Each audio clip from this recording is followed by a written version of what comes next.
सहेली मेरी पूछे मुझे, इतना साजन तेरा चाहे तुझे।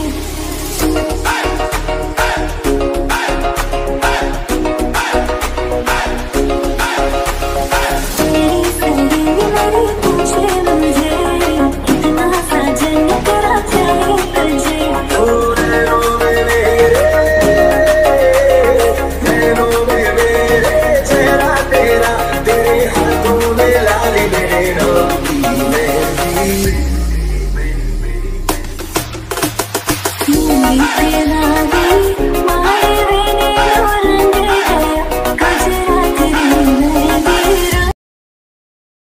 Hello viewers, welcome back to my channel Bloomingness. সবাই কেমন আছো? আশা করি সবাই খুব খুব ভালো আছে, আর আমিও খুব ভালো আছি। আর আজকে আমি চলেছি আমার বোনের মেহেন্দি, আমার বোনের বিয়ে উপলক্ষে মেহেন্দি অনুষ্ঠানে।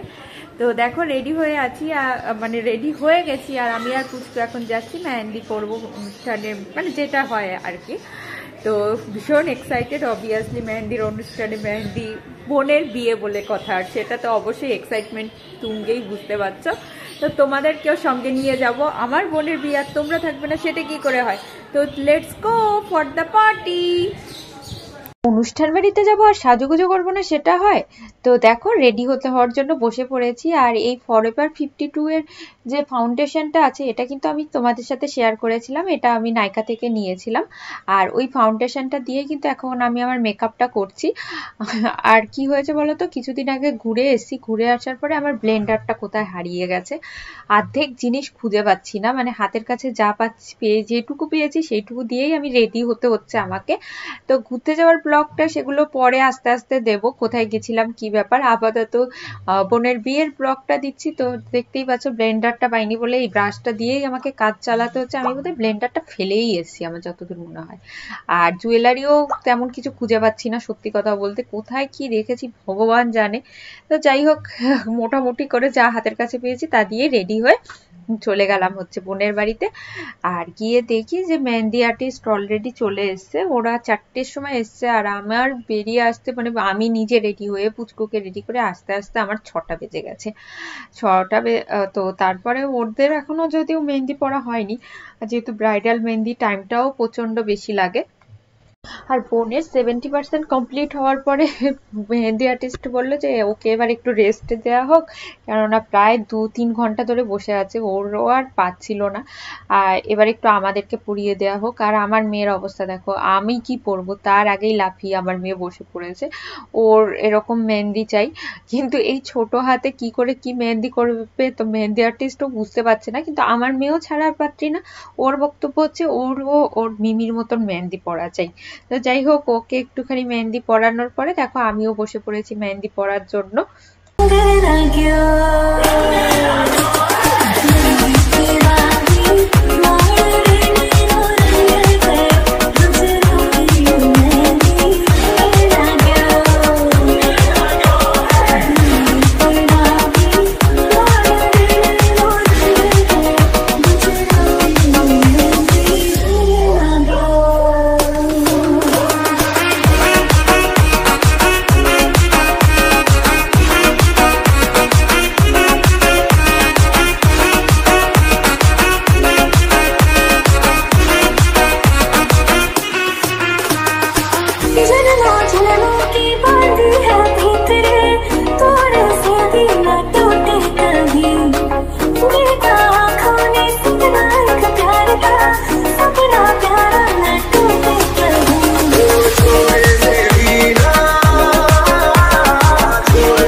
যেহেতু হাতে মেহেন্দি পরেছিলাম তেমন একটা আমি ভিডিও করতে পারিনি।